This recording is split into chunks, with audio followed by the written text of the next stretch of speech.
How did presidential or powers enable the Emancipation Proclamation? Imagine being able to make a major change in the country just by declaring it during a time of war. That's exactly what President Abraham Lincoln did with the Emancipation Proclamation. It all comes down to the powers given to the president during wartime. The U.S. Constitution says the president is the commander-in-chief of the armed forces. This means Lincoln had the authority to act quickly when the nation was at war.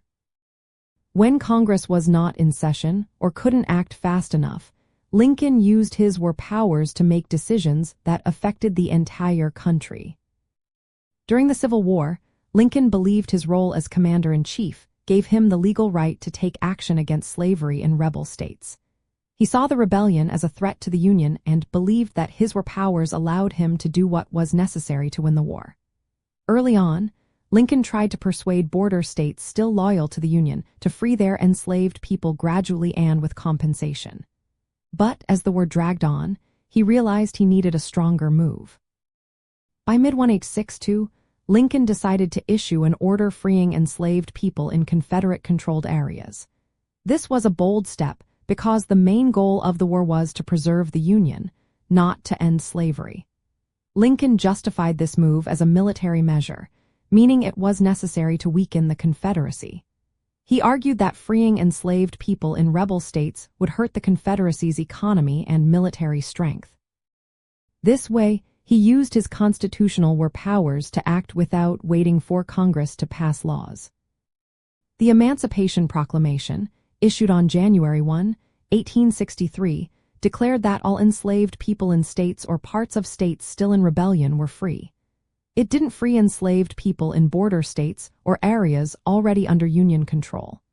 This was because Lincoln could only act against slavery where he had military authority. His use of war powers was limited to areas of active rebellion. For Black Americans, the proclamation was a turning point. It changed the Civil War from a fight over secession into a fight for freedom. Many enslaved people saw it as a sign of hope and risked everything to escape to Union lines. Once there, they could claim their freedom and often join the Union Army or Navy. Nearly 200,000 black men fought for the Union, showing their desire for liberty and equality.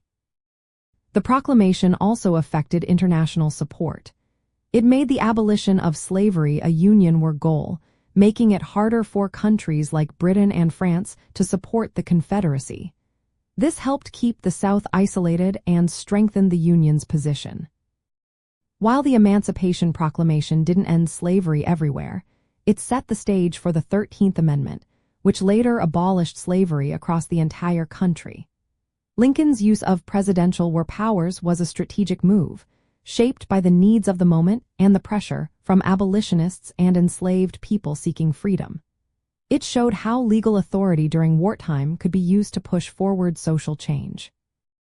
This moment in history highlights how the president's powers during war can have a lasting impact on the nation's path toward equality.